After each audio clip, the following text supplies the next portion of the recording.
আমার বড় ছেলে এই হোটেলে আগুনে পুড়ে মরছে।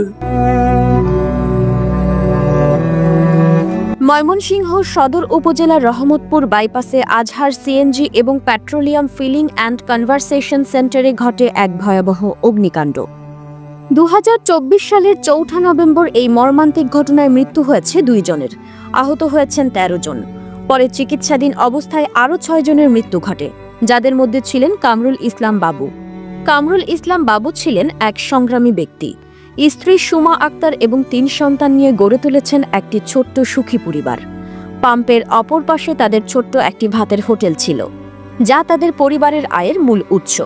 কিন্তু সেই দিনের আগুন শুধু তার জীবনই নয়, তার পরিবারের স্বপ্ন ছাই করে দিয়েছে। বিস্ফোরণের পর গুরুতর দগ্ধ হয়েছেন বাবুর স্ত্রী সুমা আক্তার। শরীরের অধিকাংশ অংশ পুড়ে যাওয়ায় তিনি এখন জীবন মৃত্যুর সন্ধিক্ষণে দাঁড়িয়ে রয়েছেন। সরকারি সহায়তা হিসেবে কিছু অর্থ পেলেও পাম্পের মালিক আজহারুল ইসলাম থেকে কোনো ক্ষতিপূরণ পাননি পরিবারটি। ফলে বাবুর বৃদ্ধ পিতা আব্দুল হাকিমের কষ্টের যেন শেষ নেই। ছেলের বউয়ের চিকিৎসার খরচ চালিয়ে নাতিনদের ভরণ পোষণ করতে হিমশিম খেতে হচ্ছে তাকে। বাবুর ৩ সন্তান এখন অনিশ্চিত ভবিষ্যতের সামনে দাঁড়িয়ে রয়েছে।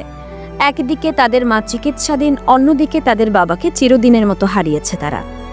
পরিবারের একমাত্র উপার্জনক্ষম ব্যক্তি চলে যাওয়ার পর তারা কিভাবে জীবনযুদ্ধে টিকে থাকবে সেই চিন্তায় দিশেহারা হয়ে পড়েছেন স্বজনেরা।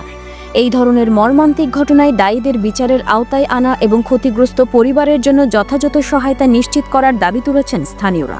সরকারের পাশাপাশি সমাজের বিত্তবানদের এগিয়ে আসার আহ্বান জানিয়েছেন এলাকাবাসী।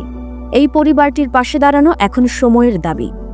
না হলে সুমা আক্তার এবং তার ৩ সন্তান নিদারুণ দুর্ভোগের শিকার হবেন, যা সমাজের জন্য এক চরম বেদনাদায়ক দৃষ্টান্ত হয়ে থাকবে।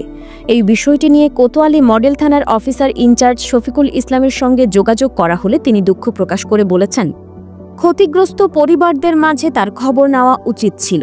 এই বিষয়টি কর্তৃপক্ষকে জানাবেন বলে আশ্বাস দিয়েছেন তিনি। তবে পাম্পের মালিক আজাহারের সঙ্গে যোগাযোগ করলে বিষয়টি তিনি এড়িয়ে যান।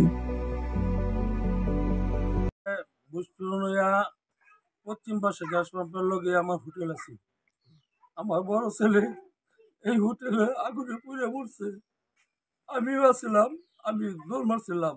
আমার ছেলে আবার ছিল, আমার ছেলে বউ আছিল। এখনো আমার ছেলে বউ ঢাকা মেডিকেলে ভর্তি আছে।